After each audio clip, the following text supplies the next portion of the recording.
สวัสดีครับสบายดีไหมวันนี้ร้อนมากๆฝรั่งไม่ดี I've just said to you hello today very hot European doesn't like too hot anyway I've decided to do a monthly blog, tell you all the news, everything that's been going on, all the funny stories from the village, funny things that happen, what I've been up to, just a bit of fun, just to give you people back home an idea of what life's like in a rural village. We do live near a big town. If we go on the motorbike it takes, I don't know, 12-13 minutes to be right in the centre of big town. Probably about the same size as Croydon, something like that. It's quite a big town. But where we are, we're sort of out in the country at all. This is right where they, like farming community I suppose really, where they grow rice and vegetables and stuff like that. Quite nice. But anyway, today is the 31st of March and I'm all excited because it's the big fight tonight. Anthony Joshua versus Joseph Martin, and I love my boxing, as you know, or some of you know. So I'm looking forward to that. I don't know if I'm going to be able to keep awake all night and watch it, because strangely enough, sometimes just on our terrestrial TV here, we can pick up all sorts of fights, and I can watch all the latest football and everything on our TV here. But I can sort of pick up streams, but whether I can stay awake to sort of like 2 in the morning, which is probably what time the fight will come on, sort of 2, 3, 4 in the morning, something like that. Nah, I don't think I can manage that. But anyway, Mimi and I were chatting this morning. She's gone out, unfortunately. She had to go down to the shops for her auntie. But she's going to get involved in this as well, in this blog. Every month we're going to do it, just fill you in on the latest. Anyone who may have seen my Facebook, I've been making my own bread. It's lovely, nice bit of homemade bread. Bloody hard work doing all the kneading in the heat. You're meant to knead for about 10 minutes, but after about 6 I've lost about 3.5 stone, so I tend to sort of give up after that. But it still rises really nice, and we found a shop that sells all sort of like baking products and what have you, so that's good. So I like doing that. My first batch of home cured bacon came out absolutely lovely. Maybe, if I was honest with you, slightly salty, but I've just got a new piece now curing in the fridge. I've put a little less salt in it, a little bit more sugar, so I'm looking forward to that one coming out. So, but that's lovely, because bacon over here is so expensive. Anything that relates to foreigners is like really expensive. So this sounds like my other half just coming back. Here she is, the light of my life. Come say hello, Mimi. Come say hello. Say hello, England. สวัสดีค่ะ everybody. I am Mimi. I live in Thailand and with my partner. Okay, it's nice to meet everyone. Nice to meet you. She just come back from the shop. Yeah, so it's quite good fun sort of making your own stuff. I was just saying that the price of bacon here, anything to do with foreigners, is expensive, because it's all it's had to be shipped in.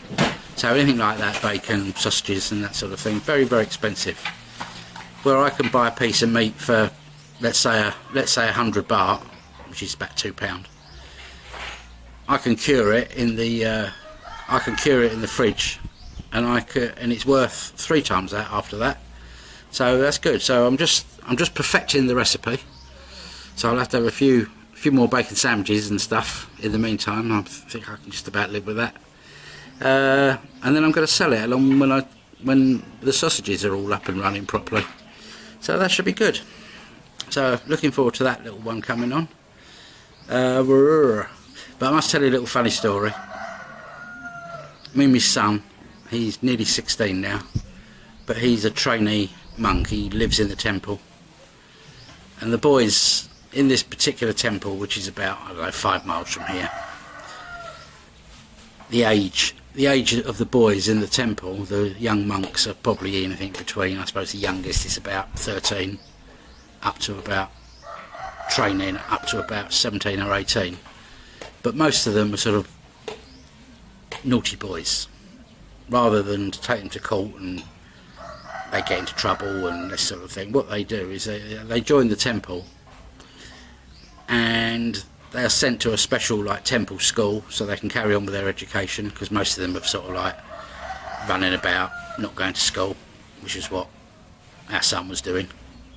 Not going to school, playing around, stealing our motorbike, and you know, generally being a right little shit. But anyway, he's now in this temple. He seems to quite like it, even though he seems to be covered from head to bloody foot in tattoos. I did put some photographs out a few months ago. I did get a few comments back about them. But he came over here the other day. He came over to see his mum, and he was telling her this story he was all excited about. And at the temples, that's where they hold the cremations for people that die. You know, they do the service, and you can actually, I've been to a few funerals, you 9 times out of 10 you actually see the body, you know, they open it all up, and anyone who wants to put anything in the coffin before it goes in the oven, you can do. But anyway, he was telling Mimi this story. He said, he said, Mum, he says, I earned myself 200 baht the other day at the temple. She said, did you? She said, what did you do? What did you have to do for that? He said, well, after they finish burning the body and it go cold, me and my other monk, we have to go through all the ash, pick up all the bone, put it in bag so we can give it to relative. I thought, yeah, that's got to be the job of the year. So him and his fellow monks rifled through all these ashes, picking up all bits of bone and teeth and whatever else was left after the cremation, put it in like a Tesco carrier bag so they could give it to the relations. And he earned himself 200 baht, which is just over £4. Oh dear, I could think of better things you could do. But anyway, at the moment it's getting hotter here now in Thailand. We've got next month we've got the festival, the water festival. The name of it is actually just got off my tongue. Mimi, what's the? Oh, it's all right. Songkram. We have a festival here called Songkram, and it's a festival of water basically, because even though it's getting hotter, it starts to rain. Ready for sort of like the rice planting a little bit later on, and it's where everybody throws buckets of water over each other and hoses. You can't walk down the street without getting drowned. You go out on your motorbike all nice and, you know, all dressed up. Next thing you know, you've got a bucket of ice cold water in your face. But that's called Songkram. Very popular here. So we've got that to look forward to coming up. Talking of water, this is all homegrown water. This is, you can't drink the water out of the tap here, because God knows what's in it. But this is rainwater, which then goes into a big like water butt, and we leave it for about a week, so all the sediment goes down to the bottom. We get this crystal clear water. Only joking. Oh, now I've soaked myself now. Because I've wet myself. So I want you to look forward to these monthly blogs. If you've got any comments or anything you'd like to know, anything you want to talk about, that's great. Come and see us. Mimi's daughter, Mil, she's 18. Lovely girl. Very, very, very, very good at school. Done very well. She's a head girl at school. Excuse me. I took that a bit far. She just had her nose done. She saved her pennies. Some of you might have seen on Facebook she was selling all sorts of things at the market, custard tarts and various other bits and pieces, dried pork, and she saved and saved and saved, and it cost her, it's a special clinic, and they don't cut so much as like, because her nose didn't have sort of like a bridge to it, it's just sort of like she didn't like her nose, and they like manipulate it somehow. I think it cost about 11,000 baht, which is about how much? Over, not much over £200, 220, £230 for this nose job, and it's good. On the next blog, I'll sit her here, and she can show you her new snozzle. But it's quite good. She had a couple of black eyes. Before she had it done, I said, "Oh, when you have nose done," I said, "you look like Boxer, black eye." No. They tell me that not happen. I said, "No, it will happen." No. 2 days later, 2 big black eyes, icing on her face for about 3 or 4 days. But it's all gone down now. Looks good. She's very pleased with it. I just hope she doesn't get carried away with all this now, you know, like a lot of girls do, and have lips done and ears done and boobs done and everything else, because she doesn't need it. But she, for the last 2 years, she's wanted her nose done. Anyway, she's had it done now, so that's good. Maybe I should go down and get mine done. But anyway, I've been seeing on the news how cold it is. The thought of being in that snow scares the life out of me. I've forgotten what it's like to be cold now. Oh, horrible thought. But anyway, you lot be good. This is just a quick one. This is just the first one, just to let you know about the blog. I'm going to be doing it about the same time every month. This is just letting you know. Don't forget my books. I really want you to read them. One of my best friends, Mel, read Siam, the Siam book, Siam, Getting Past My Past. She said, in fact, she read both of the books. The book about Julie as well, Jules, Sunshine on a Rainy Day. And she sent me a little message saying she loved the books. She said, the first one, very sad, about Julie, and the second one, I told you, it's adult content, and she wrote on it, didn't hold back, did you? So that was quite funny. But she enjoyed both books, so please read them. It's important to me.